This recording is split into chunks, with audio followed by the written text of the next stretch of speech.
강의 아니는데 오늘 그 얘기를 여기서 굳이 하지 않아도 되지 않을까 생각을 합니다.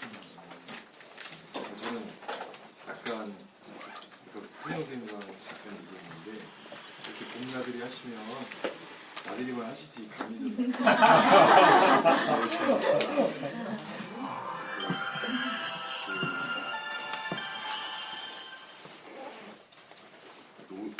제가 볼 때 우리가 노는 게 안 되는 것 같아요.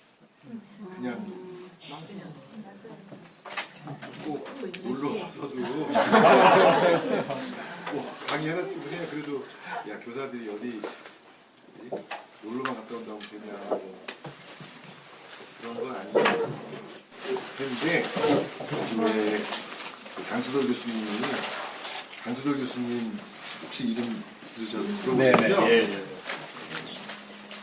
그분이 원래 전공은 경제신데 계속 책을 한 2권을 연달아 내시는 책이 일중독에 관한 책을 내셨어요. 그래서 이제 왜 그러시나 보면 이제 한국 사람들이 행복하게 사는데 가장 걸림돌이 되는 게 일을 너무 열심히 하는 게 아닌가 그렇게 생각하시는 것 같아요. 내가 쉬는 게 안 되니까 남 쉬는 것도 못 보시잖아요. 애들 쉬는 거 견디실 수 있어요? 또 여기 오시면서 엄마는 행복교실 봄나들이 가시고 애들은 또 문제집 하고 이만큼 해놔야 된다 이러셨을지 안 이러셨을지 모르겠는데 제가 드리고 싶은 이야기는 이제 상처를 치유할 때 한국 사람들은 뭘 해야 된다라고 하는 경향이 있는데 사실 상처를 치유할 때 가장 중요한 상처 치유의 길은 쉬는 거. 근데 사실 쉰다고 하는 게 가만히 있는 게 아니라 말하자면 이제 자연 회복을 하는 거죠. 사실 자연 회복. 우리 몸이 자연 회복 기능이 또 있기 때문에 그런데 우리가 그 쉰다는 거를 너무 두려워하고 쉬어본 적은 좀 있으세요? 쉬어본 적 있으시니까 다행인데 저희 병원의 원장님은 쉬는 게 일하는 거래요. 그리고 지금 67세 되셨는데 매년 휴가를 다 써본 적이 없으시대요. 주말에도 나오세요. 그러니까 옆에 있는 사람들이 정말 힘들어요. 그리고 휴가를 다 안 가는 게 기본 열심히 살아가는 사람들의 그 태도라고 생각하셔서 원장님하고 가까이 지내는 사람들은 다 눈치를 보죠. 그랬더니 저도 이제 과장이 됐는데 휴가 가는 직원들이 싫더라고요. 아니 어쨌든 저는 원장님하고 가깝게 지내는데 원장님이 야 니네과 또 휴가 냈냐? 제가 이제 첫 번째로 뭐 너무 뻔한 이야기지만 드리고 싶은 이야기는 뭐 당연하지만 잘 쉬는 거 그게 이제 우리를 회복시키는 상처를 치유하게 하는 큰 힘이라는 거예요. 근데 이제 확실히 쉬어야죠. 그런 이제 확실히 쉬면 이제 그 액티브 리스토레이션이라고 해가지고 확실히 쉬면 우리 몸이 아주 그 활발하게 회복하는 과정을 할 수 있는데 또 이렇게 제대로 못 쉬면 여기 와서 또 월요일날 수업 걱정하고 또 관리자가 또 시킨 일 걱정하고 그러면 쉬는 것도 아니고 일하는 것도 아니고 이런 상태가 지속되면 병이 나는 것 같아요. 술 먹는 건 쉬는 거예요? 일하는 거예요? 때에 따라 다르다. 같이 마시는 사람이 누구냐에 따라서. 쉬었다라고 하는 것을 그러면 확실히 쉬었다. 라고 하면 쉰 다음에 결과가 다르죠. 쉰 다음에 다시 의욕이 나고 힘이 나고 뭐 이러면 쉰 거고, 쉬긴 쉬었다고 했는데 다시 컴백을 하는데 별로 더 힘들다, 좀 쉰 거예요? 쉬지 못한 거예요? 네, 적극적인 휴식, 적극적인 휴양을 취하는데 그 적극적인 휴양을 결정하는 것은 사실 나거든요. 나. 한국 사람들은 나한테 힘을 잘 못 주는 편인 것 같아요. 나한테. 너 쉬어도 된다. 쉬어도 돼요? 아니면 쉬면 안 돼요? 네? 네? 진짜요? 네. 애들도 쉬어도 돼요? 애들은 안 돼요? 그러니까 우리나라 부모들이, 우리나라 선생님들이 아이들한테 정말 안 하는 말이 뭐냐면 그만하고 쉬어라. 그만하고 놀아도 된다.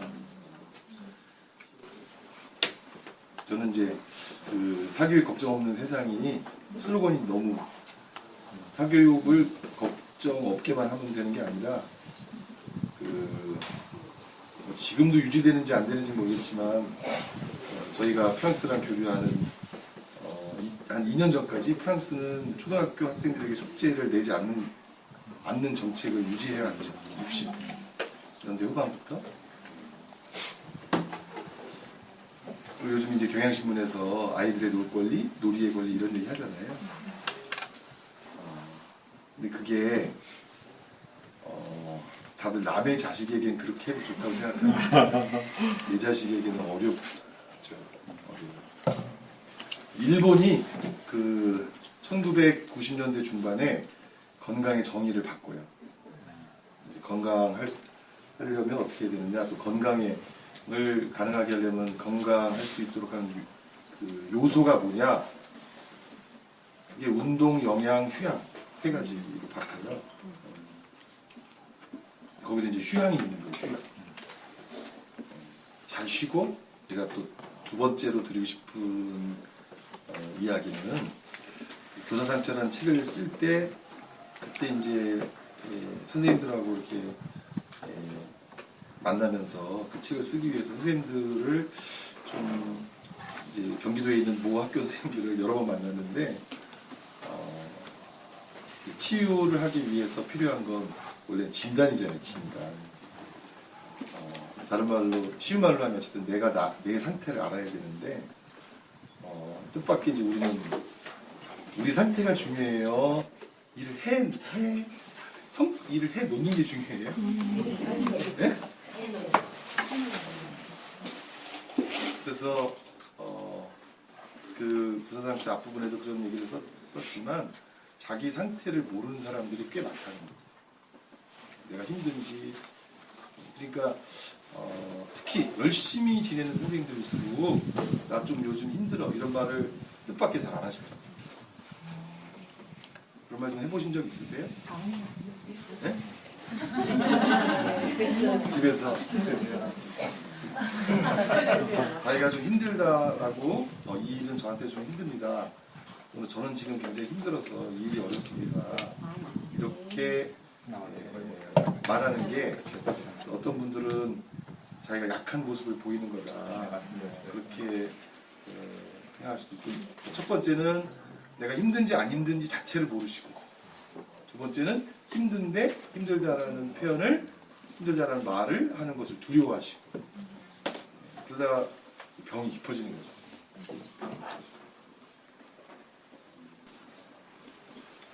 그리고 또 그렇잖아요. 주변에서도 분명히 저 선생님 지금 힘들어 보이는데 너 요즘 안 힘드냐? 그러면 괜찮아 이렇게 얘기하잖아요.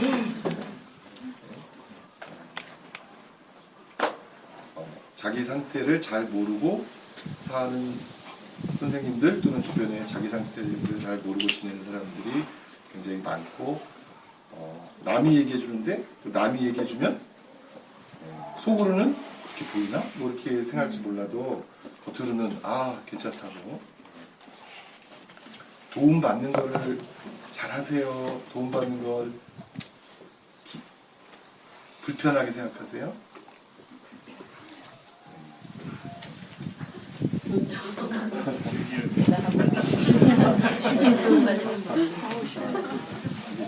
우리 초등생은 있으세요.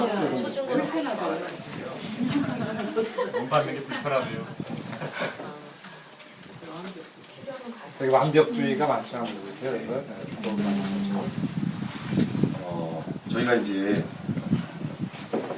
환자나 부모들한테 여러 가지를 뭐 병에 대해서 가르치고 뭐 여러 이제 많이 하지만 그래도 확실히 가르쳐야 되는 거 하나, 배우도록 해야 되는 거 하나, 그게 뭐냐면 도움을 요청하는 것이 도움을 요청. 힘들 때 도움을 요청.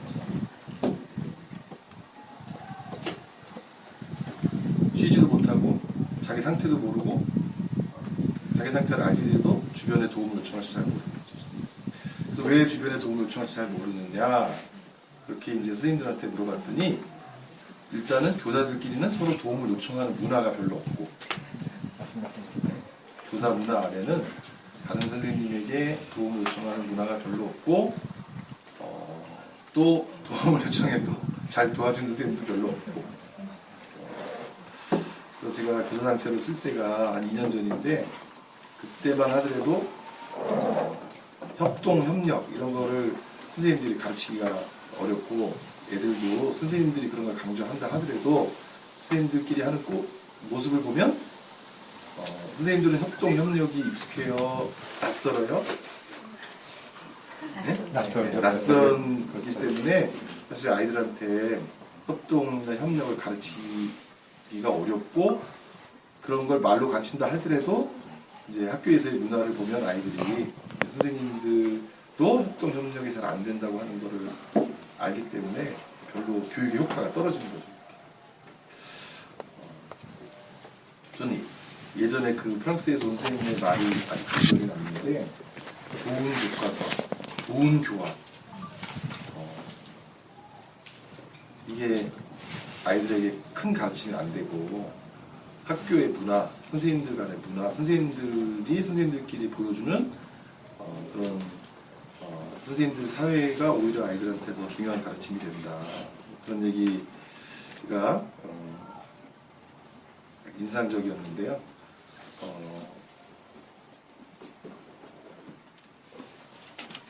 도움을 요청하는 법을 우리가 익숙할 필요가 있어요. 도움을 요청한다는 게 사실은 뭐 내 일을 대신해줘라는 게 아니라 상의하고 공유하고 그런 건데 그런 게 확실히 어려운 것 같아요.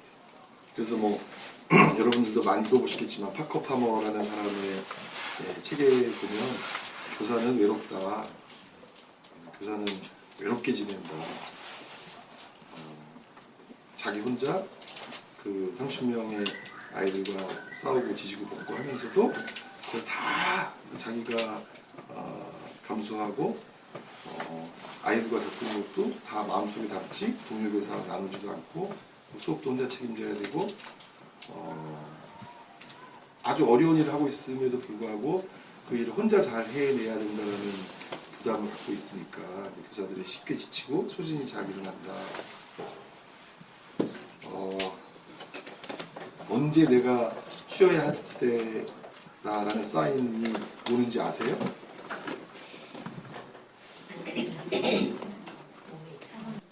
몸에 이상이 이미 왔어요. 그때는 병원에 입원해야죠. 그때는 이미 늦었어요.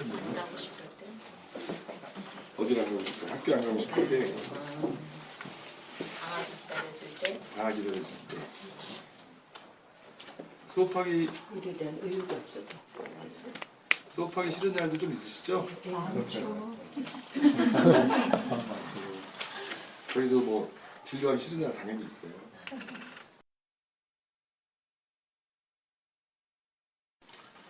애들이 너무 미울 때도 있으시죠? 저희도 환자가 상담하러 왔지만 환자가 계속 말하지만 안 듣고 있을 때도 있어요. 그냥 고개만 끄덕거리고 하고 다음 주에 뵙죠? 이러고 끝이겠지. 그렇게 있어요.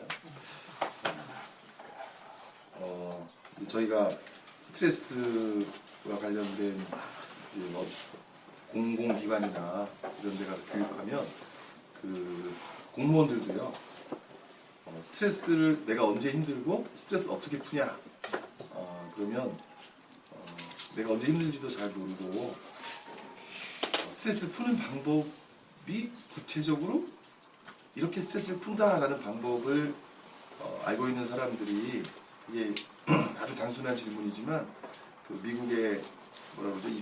EAP, 미국의 직장 스트레스 프로그램 대상으로 조사했을 때랑 한국 사람들하고 조사했을 때랑 한국 사람들은 스트레스를 푸는 방법이 없다라고 대답하는 사람들이 한 60% 정도 돼요. 미국은 80%의 사람들이 나는 스트레스를 푸는 방법이 있다고. 여러분들은 스트레스를 푸는 방법이 있으세요? 네. 뭐가 있으세요? 걷기.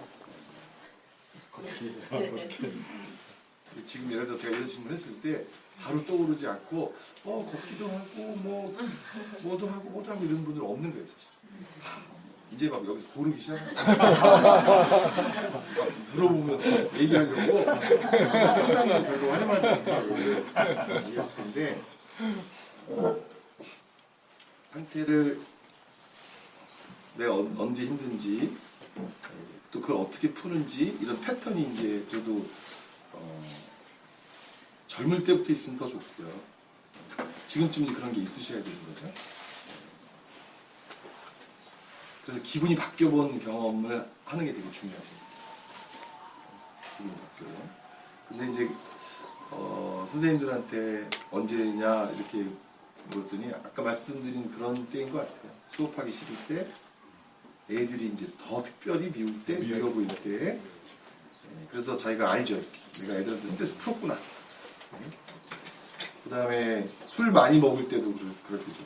평상시보다 내가 술도 많이 먹는구나. 그럴 때도 그렇고, 화가 평상시보다 너무 자주 난다. 이럴 때도 쉼이 필요한 때고, 또 어떤 때가 있으세요? 눈물. 예? 눈물 날 때. 눈물 날 때는 힘들 때죠. 그죠? 근데 이제 그 EAP에서는 와서 대단한 이제 교육을 하라 이런 게 아니라요. 그냥 딱 하나만 하고 오면 된다. 뭐 하냐. 뭐 오늘 이 교육이 있기 전에 스트레스를 내가 푸는 방법에 관해서 막연하게 생각했던 사람들이 스트레스를 푸는 방법에 대해서 구체적으로 생각하고, 그 구체적으로 생각한 스트레스 푸는 방법을 실행하기로, 만약에 어쨌든 실행할 가능성이 있을지 없을지 모르겠지만 실행하기로 마음을 먹게 된다면 그냥 그날 교육은 성공이 되기. 가서 스트레스가 뇌가 어떻고 뭐 어떻고 이런 얘기를 하면 다 주무시고 네. 힘들 때가 있고요. 오랫동안 힘든 상처가 있고 금방 또 벗어날 수 있는 상처가 있어요. 그럼 나한테는 오랫동안 상처를 남는 게 뭐예요? 그 교사들한테 물어봤어요. 그래서 제가 관리자로부터 상처받을 때가 오래가냐, 학부모들로부터 상처받을 때가 오래가냐, 학생들로부터 상처받을 때가 오래가냐, 그런 것도 물어보고 대화를 나누고, 내용이 수업 때문에 상처받을 때가 오래가냐, 학생 생활지도 때문에 상처받을 때가 오래가냐, 내용적으로 어떤 상처가 오래가냐 물어봤는데, 어떠세요 여러분들은? 누구로부터 상처를 받고 또는 어떤 내용으로 상처받을 때 제일 오래가요? 학생 같은데 애들한테. 네? 애들한테. 이게 또 어떤 선생님이 그러더라고요. 그 선생님의 마음가짐이나 목표에 따라 다르다고 하더라고요. 승진을 아직도 생각하시는 선생님이 관리자로부터 받는 상처가 오래간다고. 승토족은 관리자부터는 전혀 상처 안 받는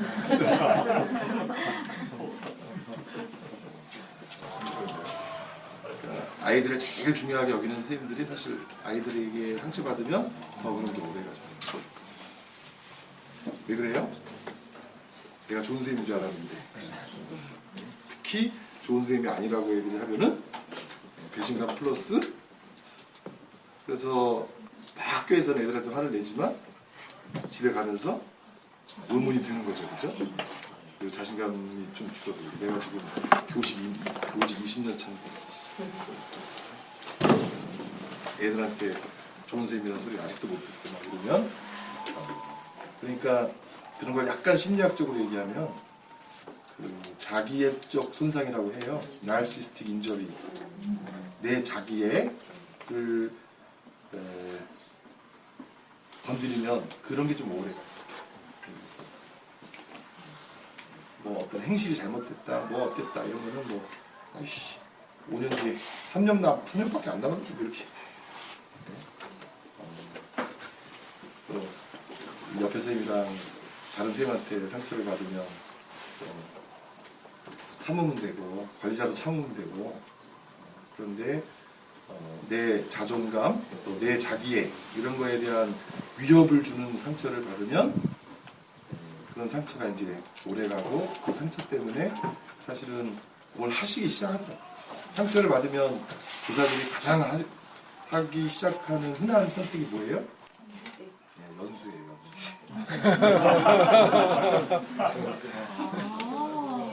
연수를 신청하고 그래서 계속 상처만 받으시는 분들은 어떻게 해요? 연수 매니아가 돼? 중독이다.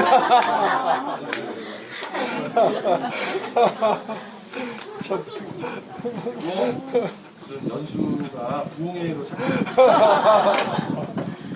그리고 방학 때는 무슨 연수를 듣고 비장의 필살기 이런 걸 갖춰가지고 그냥 그때 초토화시킨다. 손 만져 초토화시킨다. 제가 보기에는요 상처받은 교사들이 상처를 잘 해결하지 못할 때 까마귀 같아 까마귀. 그 이소구가 대공도 배우고 뭐죠 거꾸로도 배우고 협동도 배우고 우리 꿈교실 모임 배우고 이렇게 해서 나는 모든 이 교수법 포함하여 교육 철학의 무기를 다 갖고 있다. 그래가지고 이제 계약하면 쫙 무기를 가게 되는데 애들이 이거 안 되고 저거 안 되고 와씨 애들은 진짜 천하무적이다. 그러다가 이제 상처받은 교사의 마지막 결과는 어떻게 되냐면 이 애들은 돼요 안 돼요? 안 되네. 안 되는 애들은 안 되는 애다. 안 되는 애들이니까 빨리 이 좋은 동네로 가야 된다. 내가 훌륭한 교사가 아닌 게 아니라 내가 가르칠 제자를 아직 못 만났다.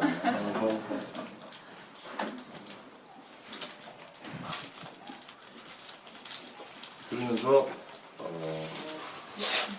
사실 그 연수 중독에 빠지면 돈도방에 들고 몸도 힘들어요.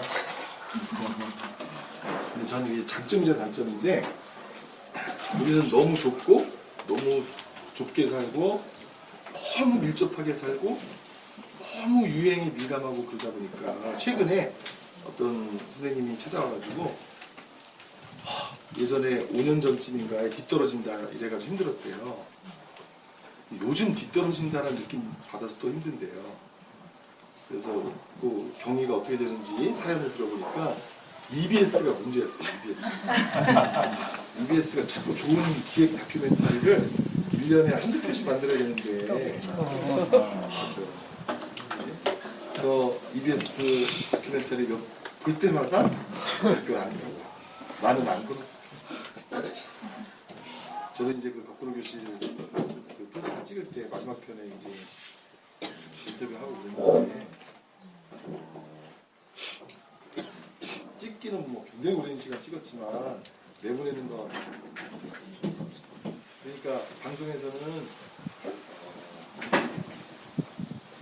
잘 된 거 편집해서 그 시간 안에 보여주는 거잖아요. 방송에서 막 실패한 거를 많이 보여주진 않잖아요. 그죠? 그러니까 방송에서 성공하고 행복한 아이들만 보내주는 걸 딱 보고 나도 그거 책도 보고 에듀니티 거꾸로 교수 연수 잽싸게 받아가지고 내가 우리 교실에서 해보는데 씨 방송에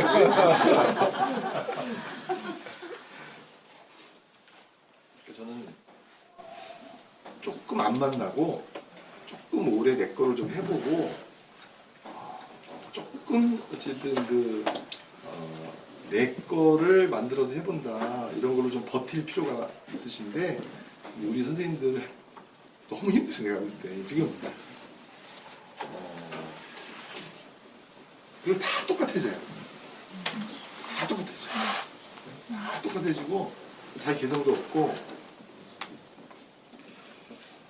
한때는 이제 뭐 너무 개혁적인 교육 철학이 없어서 문제였는데 지금은 개혁적인 교육 철학이 너무 넘치고 방송 타고 그래서 그 선생님이 사실 뒤떨어진다라는 느낌을 받아서 힘들다는 거예요. 자기가 지금 또 다시 무능한 교사의 위치에 서게 된 것 같다. 그래서 선생님 다 했어요. 다 했는데 중요한 거는 그렇게 다 하면 제대로 하는 거 있겠어요? 없겠어요? 제대로 하는 거 없이 다 맛은 봤는데 딱 이제 방송이나 책이나 연수를 봤을 때 그 맛은 되게 맛있었는데 내가 하려고 하면 안 되는 그런 처지를 반복하다 보니까 교직 경력 벌써 30년인데도 내가 정말 뭐 하는 교사인지 잘 모르겠다 생각하시고 그리고 뭐 저더러 선생님 거꾸로 할까요? 배공할까요? 비고치기 할까요? 이러고는 제가 어떻게 결정했대요? 그 중에 제일 좋은 게 뭔가요? 이렇게 저한테 물어보세요. 저한테 물어보는 건 아니겠죠? 자기 스스로에게 묻는 건데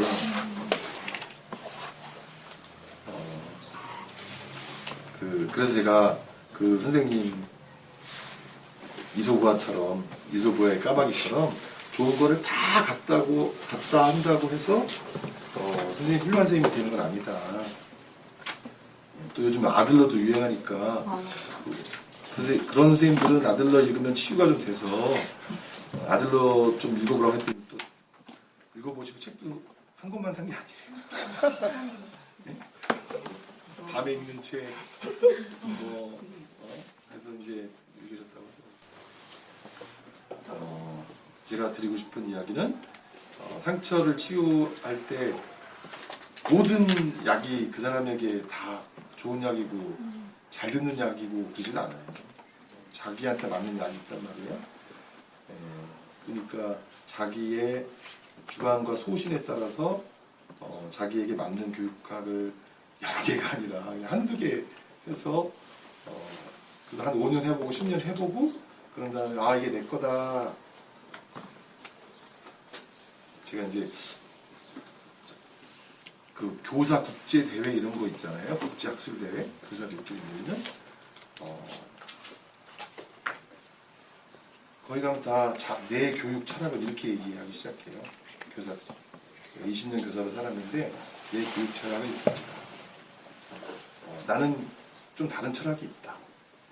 그래서 보면 다 한 사람 한 사람이 다 교육 철학자예요. 자기 교육 철학을 갖고 있는 거지. 나는 누구한테 영향을 받았다. 그런 얘기예요. 근데 우리는 선생님 교육 철학이 뭔가요? 이렇게 물어보면 중요한 철학을 갖고 있다. 이렇게 얘기하시죠.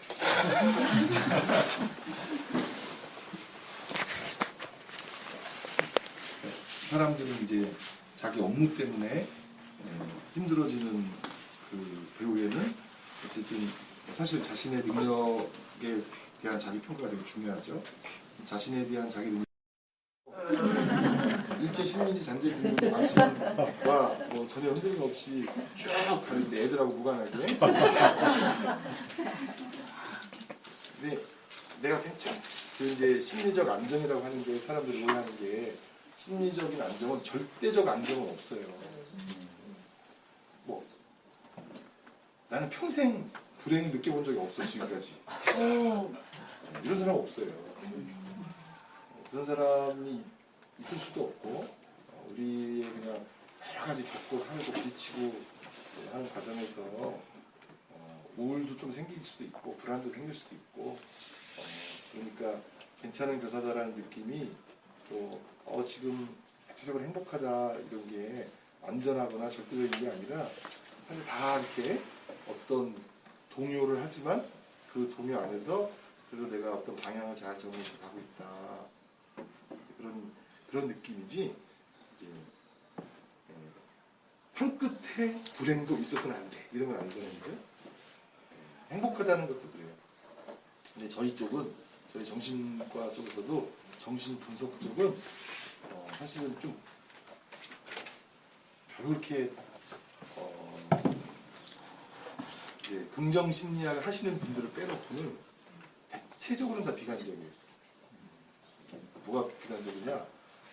원래 행복은 없다고 생각해. 우리가 꿈꾸는 그런 완전한 행복은 없는데 없어서 어떻게 해요? 행복해지려고 행복을 향해서 잠시의 행복 행복하지 않기 때문에 행복을 추구할 뿐 뭐 이런 식으로 특히 이제 그 멜라니 클라인이라는 큰 학파인데 그 대상관계 하시는 분들은 행복을 향해서일 뿐이지 행복을 실제로 완벽하게 가슴에 담을 수는 없다 뭐 이런 식의 얘기를 하는데 그러니까 제가 이제 좀 마지막으로 드리고 싶은 이야기는 긍정의 배신 이런 책도 있고요. 행복한 상태로 너무 행복한 상태로 있고 싶어서 하시는데 옆에서 보면 불행해 보여요.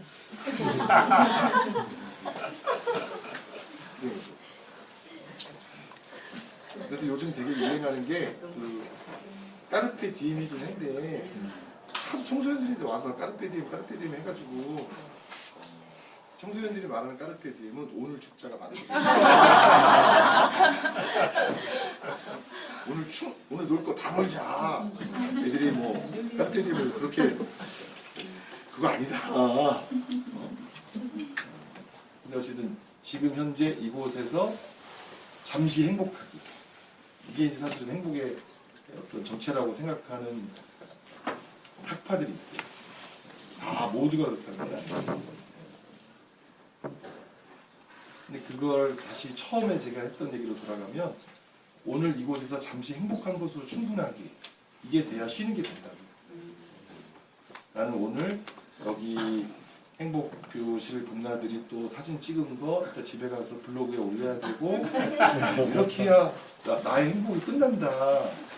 이렇게 최종적인 행복을 미루는 방식으로는 사실은 이제 행복감 자체를 느끼는 것에 불충분해집니다. 그런데 우리는 그런 게 잘 훈련이 안 돼 있고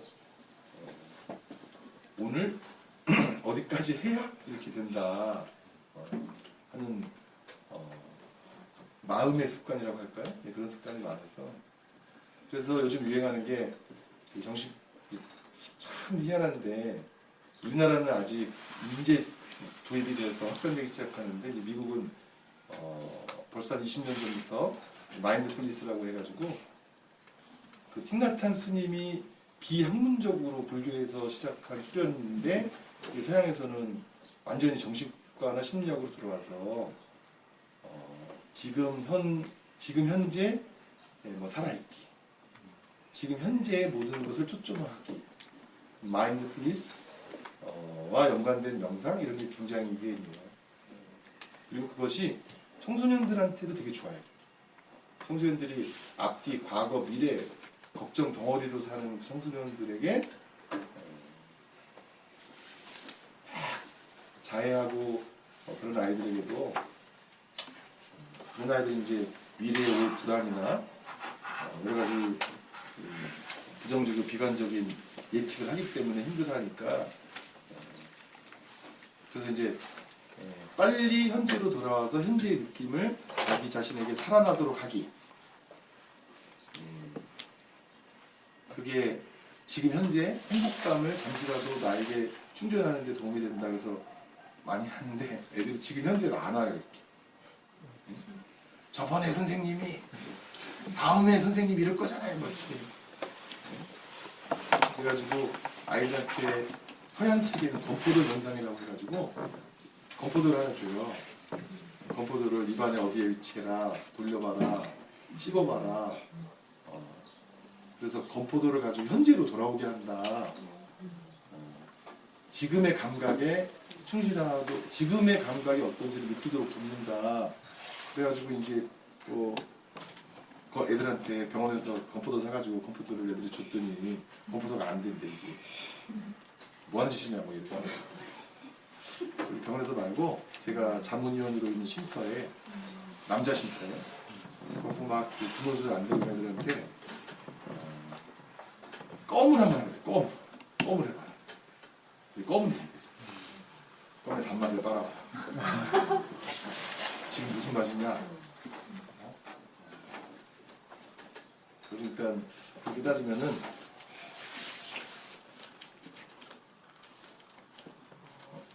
이제 지금 현재에 충실하고 지금 현재에 살아있고 지금 현재의 감각에 집중하는 것도 어려운 채로 우리가 살죠. 자기 상태도 모르고 살고 쉬는 것도 안 되고. 그러니까 여기 앉아 계셔서 지금 제가 하는 얘기에 귀가 기울여 주시는 분도 계시고 집에 가서 오늘 막걸리를 마시고 갈 건지 그냥 갈 건지 저녁은 주말인데 어떻게 또 챙길 건지 이러면 하여튼 여기서 또 쉬는 게 아닙니다. 여기에 충실하지 않게 되는 건데요. 근데 그럴 때 사람들이 많이 또 행복감을 느낀대요. 그게 이제 소위 말하는, 그러니까 요즘은 뭐 다 통해요. 자기 상처를 치유하려면 현재를 살아야 된다. 현재를 충분히 살아내면 치유가 일어난다. 현재를 충분히 산다고 할 때 현재의 감각에 빠진다는 건 뭐냐? 몰입하는 거다. 그러니까 이 마인드풀니스라고 하는 게 그 미하이 칙센트미하이의 몰입하고 뭐 거의 똑같은 상태를 말한다. 그리고 몰입을 하면 심리적으로나 뇌과학적으로도 사실 이제 몰입이 일종의 청소거든요. 기타의 것들을 정리하고 가장 행복한 순간을 사람들이 얘기할 때 이제 몰입 상태라고 얘기를 하는데 혹시 수업 중에 몰입을 경험해 보세요?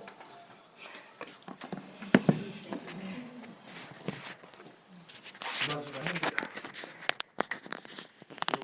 확실히 이제 어디 가서 강의하고 때 강의를 하거나 뭐 진료를 할 때 정말 흠뻑 그 환자하고 얘기에 빠질 때가 있고 흠뻑 강의에 빠질 때도 있어요. 오씨 벌써 90분이 지났어요? 막 이럴 때도 있어요. 그럴 때 이제 우리가 흔히 쓰는 표현이 가벼워지는 거죠.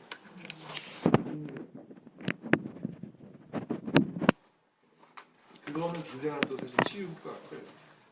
굉장한 치유 효과를 갖고 있습니다. 뭐 제가 여러 가지 얘기를 할 수도 있고 하고 싶기도 하지만 이 풍광 하나에서 길게 얘기하는 거 혹시 도시가 가서 자주 안 보시잖아요. 질문하고 싶거나 또는 제가 했던 얘기 중에 하시고 싶은 얘기 있으면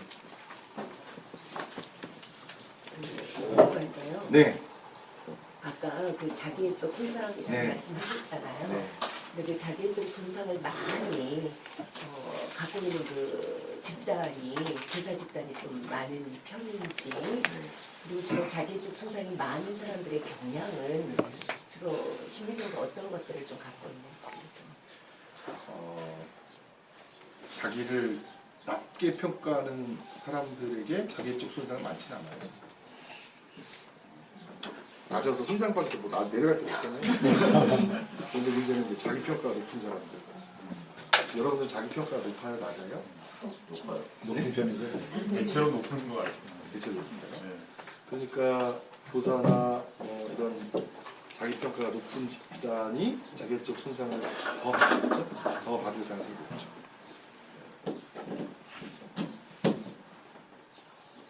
선생님 뭐 수업 하나도 재미없는데요? 그러니까 사실은 교사들이 더 힘든 이유가 뭐냐면요. 우리나라는 더 그렇죠.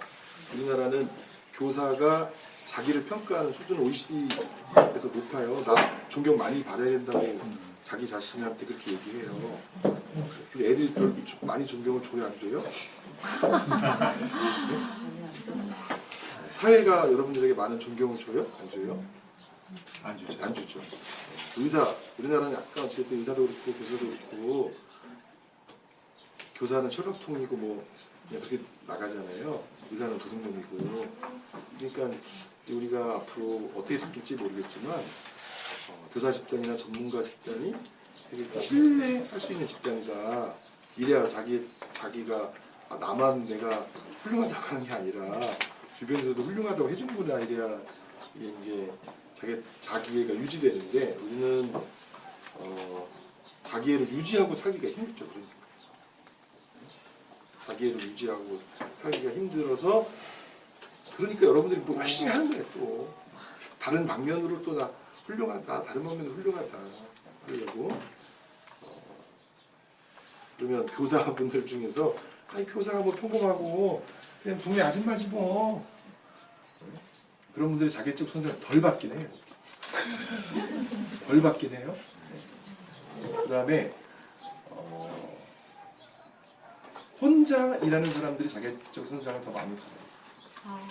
쉽게 말하면 뭐냐면은 자수성가 출신들이 자기적 손상을 많이 받아요. 왜 받느냐? 왜 많이 받느냐? 혼자 하는 게 쉬워요? 여럿이 하는 게 쉬워요? 그래요? 혼자 하는 게 어려워요. 어려워요. 혼자 하는 게 어려운데 이 어려운 길 혼자 내가 해왔다. 혼자 내가 해왔다. 그러니까 뭐 배우자분들하고 살아봐서 아시겠지만 제가 만약에 딸이 있다면 자수성가 출신 남편은 안 골라요. 힘들어. 지가 어려운 상황에서도 나 해냈다 이런 뭐 중심이든 이런 그 자수성가에 따른 보상에 대한 기대가 크기 때문에 자수성가하는 분들이 능력은 있을지 몰라도 성품은 얘는 치유받을 구석들이 있어요. 자수성가한 사람들이 갖고 있는 결정적인 인생이 외로운 이유가 뭐냐면 자수성가하는 사람들은 정말 중요한 순간에는 누구만 믿어요? 그런데 제가 보니까 교사들이 자수성가 집단이더라고요. 우리 뭐 송영호 선생님이야 신인 교사들에게 여러 멘토링 해주시려고 막 카피 레포트를 막 뿌리지만 일반 학교에 제가 뭐 최근에는 교육연수원이나 교육청에서 신규교사 발령받는 신규교사 교육 가보면은 뭘 해야 될지 모르겠다 이런 젊은 선생님들이 많아요. 이렇게 그냥 뭐 가르치기만 하면 되지 뭐 아직도 이런 생각이 숱한데 그러니까 그 과정에서 어떻게 교사로 살아가야 되고 교사로 사는 게 어떻게 행복하고 이런 거를 여러분들 누가 가르쳐 주셨어요? 네? 스스로 터득했다. 자수성가예요. 근데 의사는 전통적으로 서양의학에 기초한 의사들은 절대 자수성가 못하게 해요. 특히 저희 과는 더 자수성가를 못하게 해요.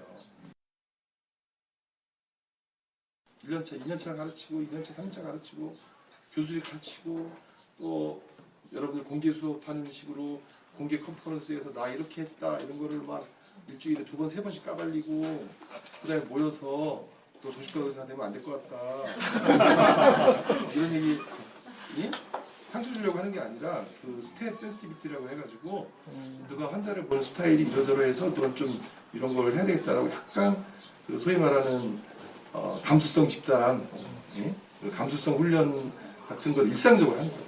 그래서 잘 고쳐지지 않더라도 내가 정신과로서 어떤 점이 좀 문제다라고 하는 걸 알고는 있다고. 알고는 있다고요. 자수성가 안 시키는 거예요. 근데 이제 제가 볼 때는 우리나라도 점차 자수성가 안 시킬 거예요. 교사들. 그러니까 여러분들이 다 약간 자수성가 해가지고 고집 있으시고 나한테 그러는 거야 지금? 너나 잘 가르쳐봐. 내 수업에 대해 터치하지 마. 이런 심조가 있는 거죠. 이제 그걸 일본식 말로 나쁘게 말하면 그 뭐라 그래요? 곤조. 곤조가 많아지면 그때 뭘로 바뀌어요? 꼰대로.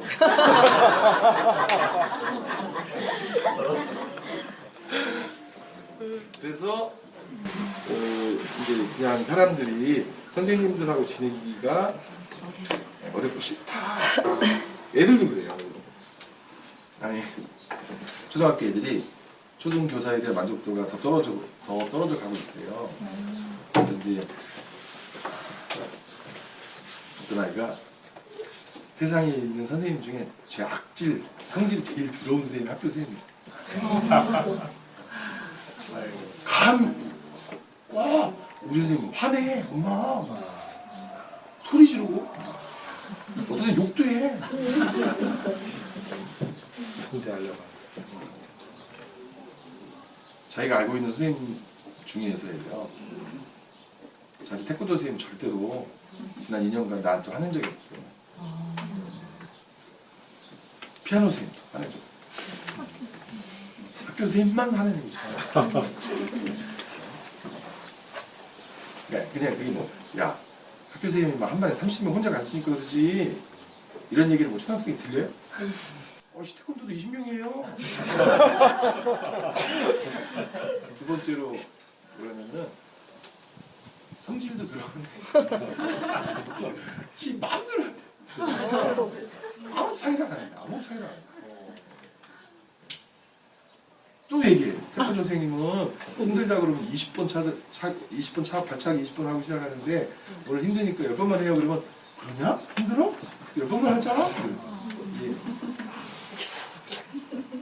마지막으로 학교 선생님은 정말 불공평하고 짜증나는데 어떤 애만 이뻐해요?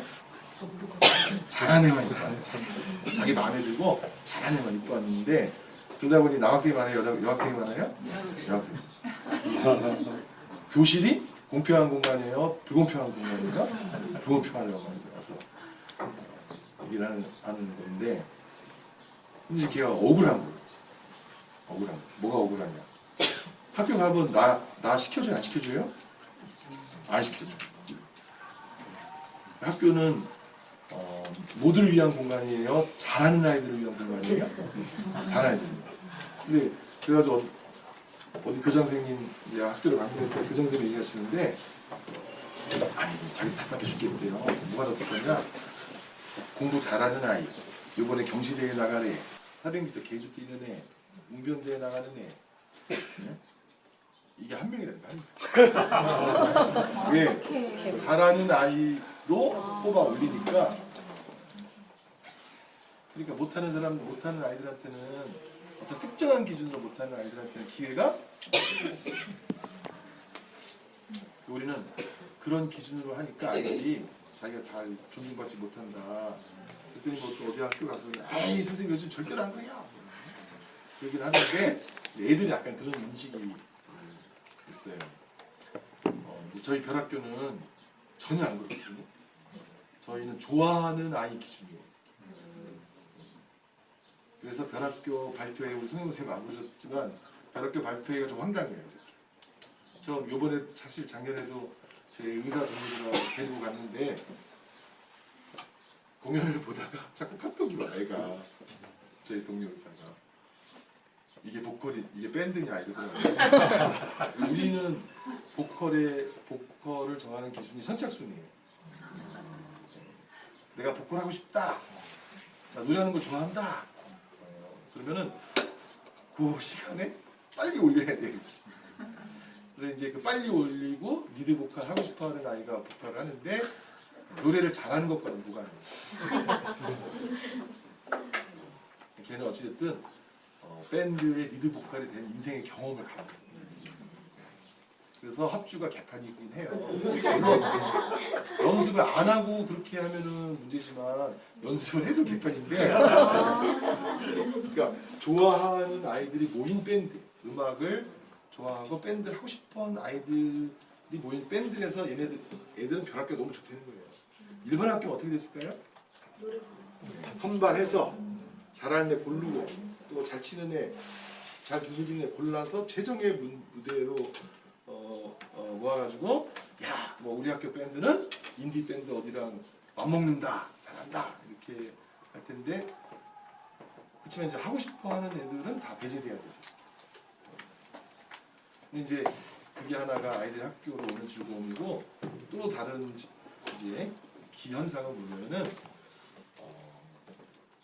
내 의사 친구가 또 카톡을 보내는 거죠. 노래도 못하는데 관중 분위기가 왜 이러니?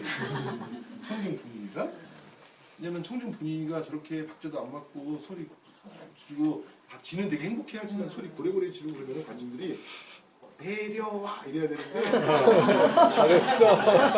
내려와 이래야 되는데 애들이 막 박자 안 받는 그 드럼에 박자 맞춰주고 애쓰고 좋아하는 아이들이 즐길 때 못한다고 야유하지 않아요. 우리 문화는 못하는 사람들에 대해서 너무 야유하잖아요. 너무 야유하고 멸시하고 조롱하고.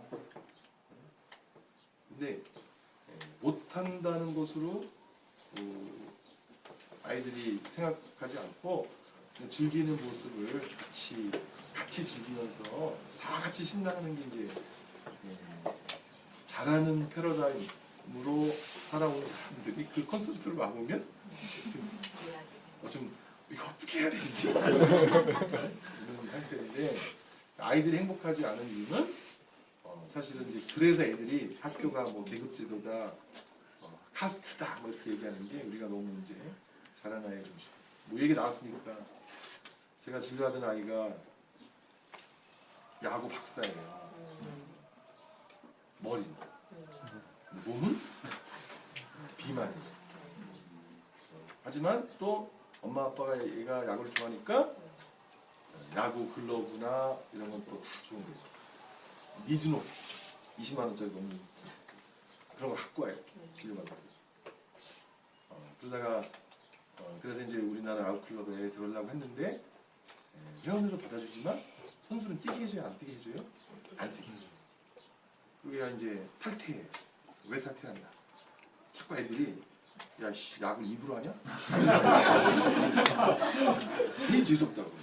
야구도 못하는 주제에 뭐가 아프고 뭐가 아프고 걔가 이제 캐나다를 갔어요. 아버지가 직장 2년 동안. 캐나다에서 이제 들어와서 만난 거죠. 들어와서 만나서 얘기를 듣는데 들어와서 너무 행복했다. 애들이 동양에서 너 어떻게 이렇게 미국 야구를 다 아냐? 이거 희소성? 이런 것 때문에도 굉장하다. 또 영어를 잘 못하지만은 이 야구 용어들은 또 다 영어로 돼 있잖아요. 뭐 이런 그럼 어떻게 하냐? 자기네도 모르는데 그러면서 굉장히 중요한 멤버 또 껴주고 또 야구팀에 넣어서 선수를 뛰게 해줘. 1군, 2군 뛰게 해주는데 얘가 뭐 10번까지 계속 못 쳤대요. 11번째인가 한 번 쳤는데 그 친구를 가지고 막 다 기뻐해주고 뭐 저기서 두 가지인데 일단 계속 공을 맞추지 못해도 10번 동안 기다려주고 타석에 선수를 뛰게 해주고 11번째 쳤을 때 마치 다 기뻐해주고 그래서 제가 이제 한국에 그렇게 행복하게 지내다가 한국에 돌아와서 다시 야구 클럽을 갔는데 또 마찬가지. 아니 자기가 낄 팀이 없어요. 중학생 야구 클럽 있겠어요, 없겠어요? 다 초등만 있죠. 자기가 뛸 클럽도 없고 그러면 어디 진짜 야구부가 있는 학교를 바꿔야 되는지 그럴 수도 없고 그러면서 얘가 이제 우리나라 중학교를 몇 번 가봤는데 너무 애들이 거칠어서 못 다니겠다는 거야. 너무 거칠어. 어쩜 그렇게 욕을 많이 하냐. 그래서 이제 결국 부모는 공립학교를 그냥 다녔으면 하고 바래서 내가 학교를 안 다니고 계기를 보니까 이제 데려왔는데 어쨌든 국제학교를 갔어요. 국제학교를 가고 잘 다니는 곳으로 해서 잘 다니는 곳으로 해서 이제 진로가 준비됐는데 그런 과정에서 아이들도 사실 자기적 손상을 많이 받아요. 학교라고 하는 곳에 내가 인정받을 구석이 없다. 근데 이 얘기를 또 전에 그 누구죠? 오연호 오마이뉴스 오연호 씨가 본인도 굉장히 축구 좋아한대요. 네, 축구 좋아. 그래가지고 자기 근데 학교가 축구부가 있었대요. 손상을 비교적 많이 받는 집단이고요. 자기 평가가 있기 때문에 두 번째는 자수성가분들이 지금 많아서 또 자기적 손상을 더 잘 받을 수 있고 자기적 손상을 받았다라는 증거 중에 하나는 이제 화가 많이 나는 거예요. 격분하는 거예요. 근데 그 격분의 이제 화풀이를 사실은 아이들에게 그 화풀이가 들어가는 경우가 많아요. 그래서 어떤 치유가 필요하냐, 교사는 더 협력적으로 살아갈 필요성이 있고요. 함께 결정하고 상의하는 문화가 그 자수성가의 어려움을 치유해 줄 수 있고, 자기 평가를 너무 높게 하지 않으시면 되죠. 그래서 제가 교사 치유하러 다니면서 뭐 그런 강의하면은 맨날 마지막에 하는 얘기가 뭐냐면, 괜찮은 교사다 여러분. 그리고 너무 열심히, 최고, 너무 행복한 이런 교사가 되려고 하지 말아라. 그러다 병난다. 좀 진실하고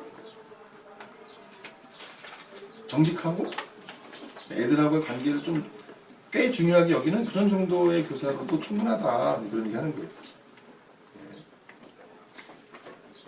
그 확실히 제가 봤어요. 너무 훌륭한 교사 되셨다, 병난 사람.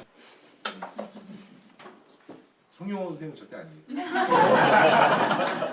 정말 선생님은 행복하게 살다가 힘들어서 그러신 거지. 성경 선생님 너무 나눠주시려고 그러시다가 병나신 것 같아요. 그러면 더 질문을 할까요, 말까요? 제가 하죠.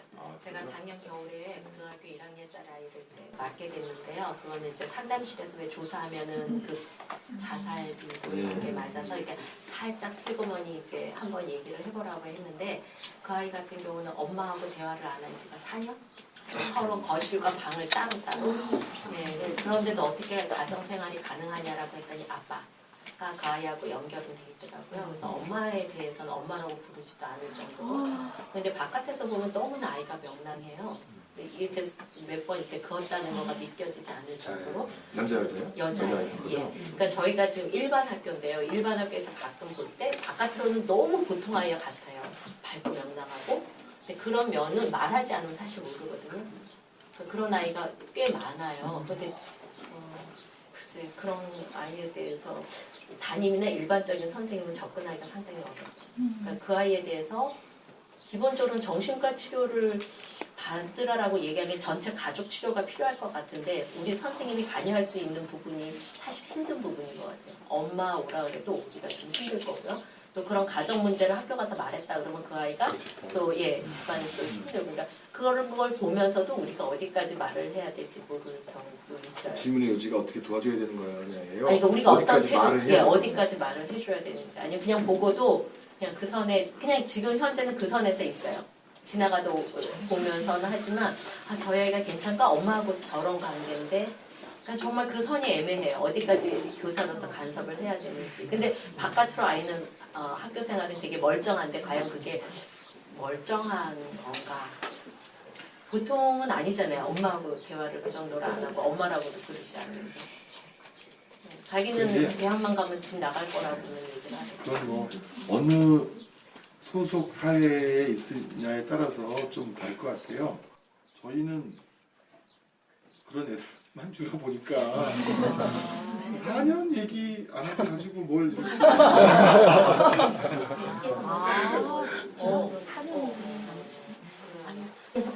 아 그리고 아이가 이렇게 긋잖아요. 때로는 자기가 긋다가 이게 뭐죠? 이렇게 기절을 해버리는 거죠. 그래서 새벽에 자기 새벽에 깨보니까 자기가 그런 상태에서 누웠다 깨어났다고도 하더라고요. 그런 경우도 몇 번이고. 그러니까 저는 얘기 들으면서 안으로는 되게 놀라면서 듣거든요. 근데 학교 생활 아이들 속에 있으면 그 아이가 그렇게 하는지 전혀 몰라요. 그냥 놔둬도 그럼 되는 건가요? 워낙 많이 보셨나요? 그러니까 그냥 놔둔다 이런 건 아니고요. 네. 이제 그렇죠. 면밀한 관찰과 주시를 하는 거죠. 그러니까 이제 저희는 우리 심과 행복 이런 쪽으로 얘기를 맞춰서 얘기하면 우리는 남의 인생에 너무 쉽게 관여해요. 그리고 두 번째, 너무 많이 도와주려고 그러지 않다라고 할 수도 있죠. 어떤 경우는요. 그냥 성급하게 도와주려고 하다 보니까 아니에요. 선생님 그랬다는 게 아니라 보통 이제 학교에서 보면 그 소위 말하는 액티브 리스닝도 그렇고요. 액티브하게 쉰다는 것도 그렇고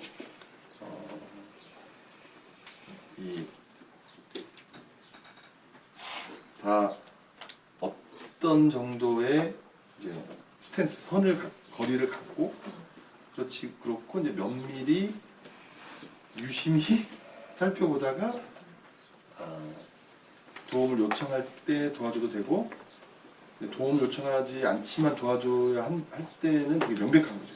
무슨 자해의 위험이 있거나 타해의 위험이 있거나 학교를 안 나오거나 뭐 이럴 때는 도움을 주지만 사실은 도움을 받겠다라고 아이가 스스로 결정하지 않을 때까지는 좀 기다려줄 수도 있죠. 근데 그걸 아무것도 안 하는 거냐? 그건 아니죠. 면밀히 주의 깊게 계속 살펴보고 관심을 갖고 있는 것도 되게 중요한 활동이죠. 관찰하고 이런 것도. 그러니까 우리가 어른이기 때문에 또는 선생님이기 때문에 어떤 도움을 반드시 줘야 된다고 할 때 그 도움이 직접적 도움만 있는 건 아니고 간접적인 도움이고 청소년들은 과거보다 훨씬 더 예민해요. 과거보다 예민하고 특히 고등학생들은 거의 다 아이들이 요즘 다 자기가 어른이라고 생각해요. 거의 서양화돼 가지고요. 그 17살 이상의 고등학생들은 거의 성인처럼 대해줘야 애들이 자기가 뭐 마음을 열고 얘기하든지 모르고 이번에 뭐 애들이 와서 다 얘기해요. 뭐 스코틀랜드 17살부터 투표했다고. 국가 독립시킬 거냐 말 거냐. 네? 그리고 뭐 교육감 뽑는데 교육감 나랑 관련있지 무슨 해야 된다라고 생각하고 특히 연애 뭐 17살 고등학생이 뭐 길거리 담배 피는데 너 쉽게 고등학생 담배 펴? 이런 말 하면 애들이 당신 인생이나 신경 써봐. 내 인생 내가 알아서 해 막 이런단 말이에요. 이제 인식이 17살의 연애, 흡연, 음주 이런 문제에 관해서 애들 자기를 어찌됐든 성인처럼 대해주길 원하는 거. 그러니까 이제 그런 문제를 내가 어떻게 통해서 알고 있어도 아이들은 내 문제에 관해서 선생님이 어떻게 알게 됐나 이거 굉장히 중요해요. 지난 담임 얘기했다 그러면 지난 담임 고소해요. 개인정보 했다 막 이렇게 할 수도 있어서 아이가 직접 자기 입으로 말하는 분위기를 만들든지 직접 말을 하고 그 다음에 이제 내가 어떻게 도와줄까가 중요한 거죠. 선생님이 너를 어떻게 도와주는 게 너한테 진짜로 도움이 되겠냐 이래야지. 사실 진료실에서 저도 그래서 1년에 한두 번씩은 그런 문제로 뭐 통소리가 나요. 뭐냐면 부모가 얘기한 거를 깜빡하고 애한테 얘기했어요. 그리고 지금 이번에도 지금 고등학교 중퇴하고 운동형 외톨이로 4년째 있는데 병원에 오는 이유는 딱 하나예요. 군대 공익 받으려고 면제를 안 낼 걸 인터넷으로 다 아니까 2주에 한 번씩 와서 난 집단 생활이 싫다 이런 얘기 몇 마디 하고 그냥 나가요. 머리를 지금 이만큼 길었어요. 집단 생활이 싫다. 나는 군대에 가면 다 총 쏘서 죽일 가능성이 높다. 이런 얘기만 하고 가요. 그런데 하다가 뭐 엄마가 이제 걔도 엄마랑 집에서 얘기 안 하거든요. 카톡으로 하면 돼요. 엄마하고 같은 집에 사는데 카톡으로만 말하고 거실에 안 나오고 그리고 아예 엄마 아빠한테 몇 시부터 몇 시까지는 거실에 나가지 말아달라고 그렇게 해서 원래 딸이 있는데 딸은 이런 집에서 못 살겠다. 엄마 아빠도 같이 혼자다. 딸은 지금 나가서 독립해서 지내고 그렇게 이제 세 식구가 사는데 대화는 카톡으로 하는데 걔가 이제 엄마한테 카드를 어디다 놔라. 그래가지고 이제 카드를 얘가 썼는데 몇십만 원씩 써가지고 뭐 했냐 했더니 피규어 샀다 이랬는데 피규어 사고 나서 약간 폭력적인 게 좀 줄어들고 어쩌고 그랬다고 엄마한테 들었어요. 제가 너 요즘 뭐 즐겁게 지내냐? 어떠냐? 그러다가 피규어 얘기를 했더니 얘가 어떻게 하느냐 어쩌고 그러면서 진료 끝나고 나가서 계단에서 앉아가지고 엄마랑 같이 집에 안 가겠다. 그리고 엄마가 자기가 피규어를 샀다는 거를 얘기했다는 거에 대한 분으로 오전 내내 앉아있다. 안 가. 이게 초박죠. 그러니까 사실은 중학교, 고등학교 다 그래요. 그러니까 만약에 선생님이 부모로부터 듣든 지난 담임으로 듣든 상담생도 들었든 그 어떤 이야기가 본인이 내 입으로 나오지 않았는데 내가 알게 되었다면 그럼 그 내가 알게 된 거에 대한 정당성이 있어야 돼요. 논리적으로 쭉 정당성이 있어요. 이건 내가 알 수밖에 없는 거고 이런 경로를 통해서 내가 알았기 때문에 이 정보를 내가 입수한 거에 대한 문제가 없다라는 것을 애한테 딱 입증을 시켜야 그러면 알았어요. 아니 기분 나쁘긴 하지만 할게 이렇게 됩니다. 그래서 굉장히 이제 중요한 거고 마지막으로는 선생님들이 너무 많이 도와주시려고 하면 힘들어요. 사실 그렇게 도와줄 수 없고 선생님들이 가족치료사 아니시잖아요. 선생님들의 굉장히 중요한 역할은 발견해서 의뢰하는 거지 발견해서 학교에서 다 치료하고 약이 필요하면 의사한테 보낸다 이건 아니에요. 그리고 또 아까 이제 뭐 강의하기 전에 후영 선생님한테 얘기했지만 요즘은 그냥 우리가 평균적이거나 보통스럽지 않은 집이 많아요. 많아요. 그런 집이 한 집꼴로 하나는 아니지만 그런 집이 많아요. 뭐 엄마를 안 부른다. 그건 되게 오래된 얘기예요. 아줌마, 어이 팀장, 어이, 야, 우리가 가족이 작아지고 엄마랑 둘이 살면서 특히 아들이나 딸들이 엄마 우습게 아는 집이 수두룩하고 또 엄마들은 거의 다 맞춰주잖아요. 뭐만 하면 돼요?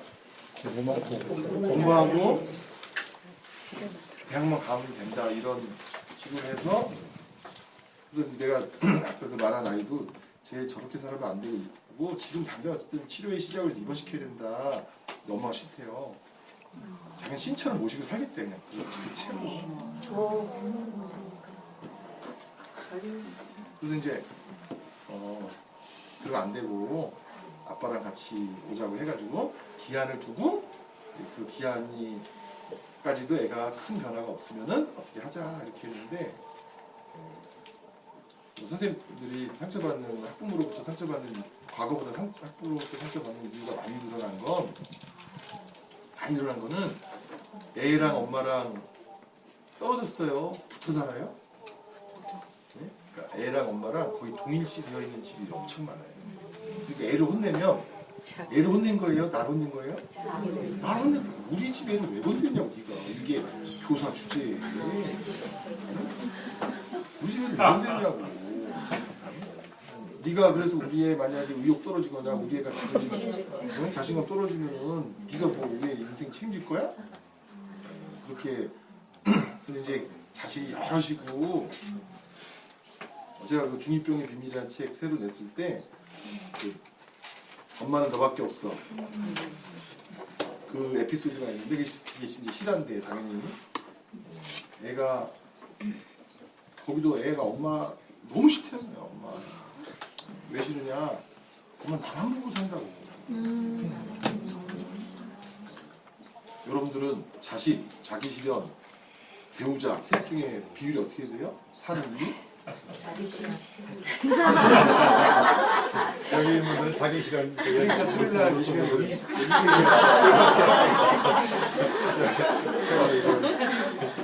대한민국 엄마들은 약간 과장하면 내가 사는 이유가 자식 때문이 거의 90%예요. 자기 실현은 그냥 어디 카페 베니에서 커피나 좀 마시면서 아줌마들하고 수다 떨면 돼요. 배우자는 배우자는 내 인생의 목적에 포함이 안 돼.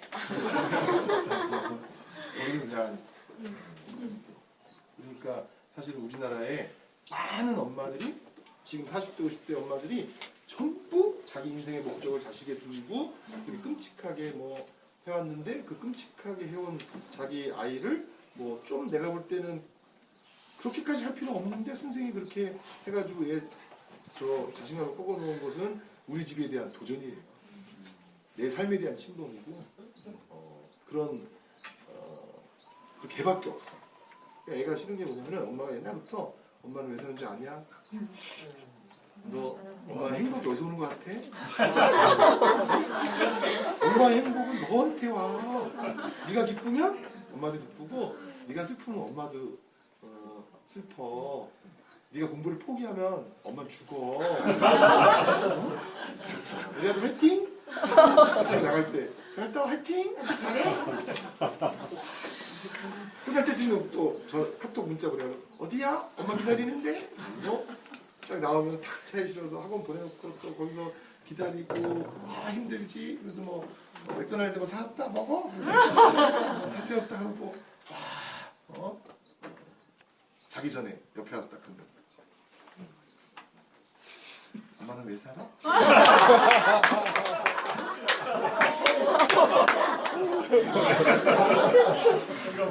엄마는 누구밖에 없어? 밖에 없어. 그런 엄마들은 매일 보고 사는 것 같아요. 그런 엄마들은 매일 접하고 사는 거예요. 초등학교 교실, 6학년 교실에서.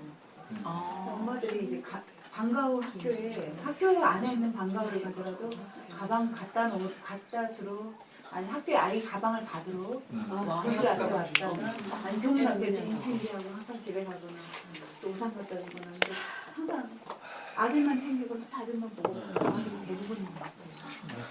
딸이 엄마가 너무 슬퍼요. 저희가 아이도 아까 이거는 아이들도 벌써 자살을 생각하거든요. 이유가 오로지 학원 사교육. 그래서 수시로 항상 쉬는 시간 중간 시간에 영어 뭐 헤럴드 신문, 영자 신문 하다가 이게 번역을 해석을 하고 있어요. 이걸 어디서 사는지 처음엔 제가 재미있어서 한다 이렇게 얘기를 하더라고요. 알고 보니까 사교육의 영향인데 근데 한동안 한 일주일, 2주를 하다가 한동안 이게 굴곡이 있더라고요.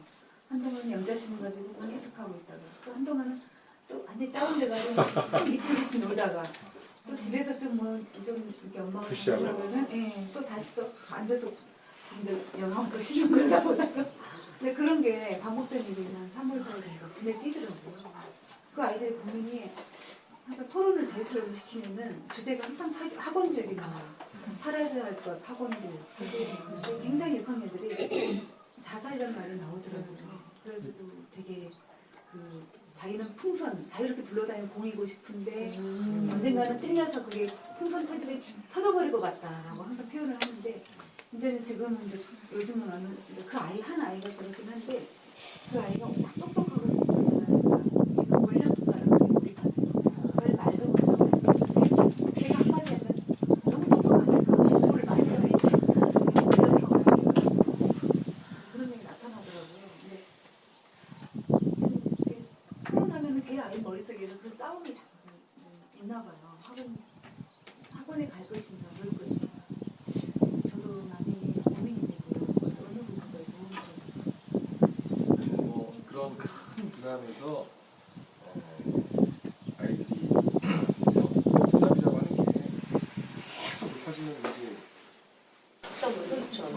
이런 부담을 안고 살 건지 이런 기대를 깨버릴 건지 이런 거에 대한 이제 고민이 늘 자기 전에 있는데 하여튼 이제 엄마는 너밖에 없다.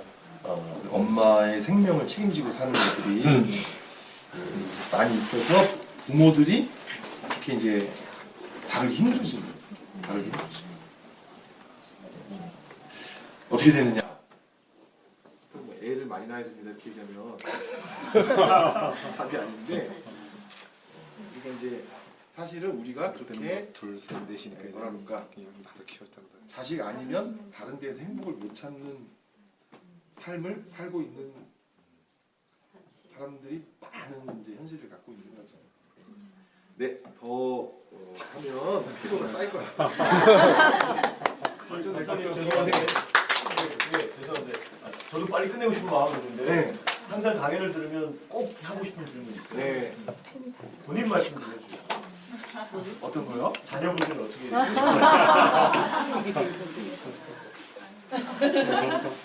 저는 뭐 어느 보통 집하고 비슷해요. 저는 이렇게 저희 집사람이 다 하고요.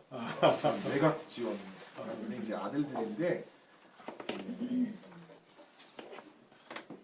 저는 이제 나가면 계속 그럴 텐데 확실히 부부 둘로 애를 잘 키울 수는 없어요.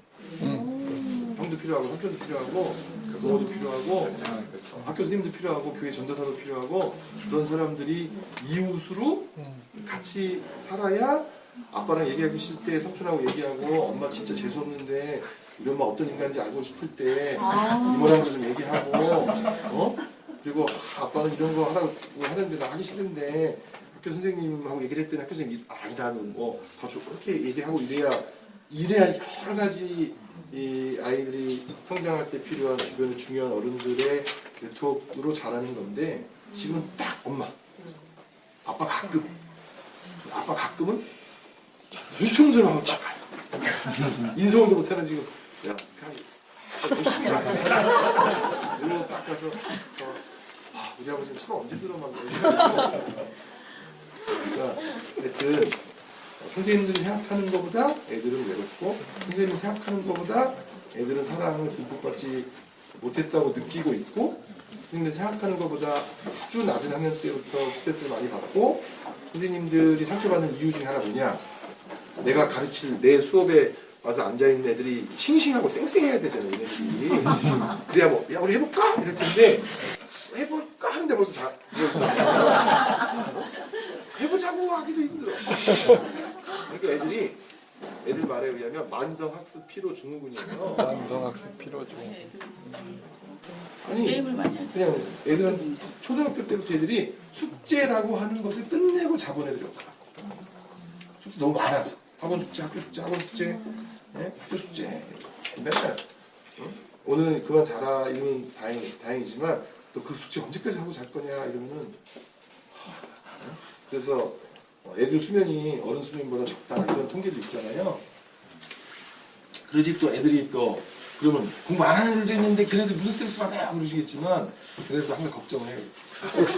꼴찌도 스트레스 받고. 맞아요. 옛날보다 확실히 그 등수나 성적에 대한 스트레스가 높아요.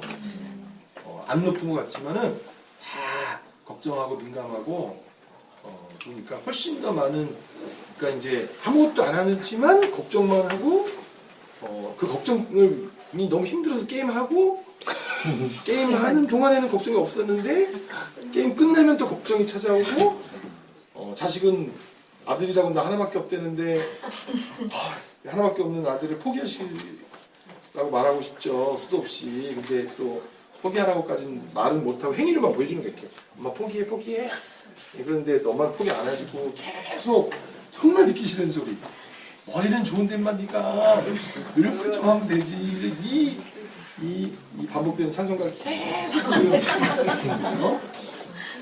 지금 듣고 또 애들하고 밤새 카톡에 니네 엄마 그랬냐 또 그러면 미치겠다 뭐 어쩌고 얘 엄마 미친 거 아니냐 맞아 우리 좀 미쳤어 아니 카톡 중독으로 애가 하나 왔어요 대학생이 왔어요 엄마가 핸드폰 뺏었어 보면 그 진지한 얘기 있어요 없어요?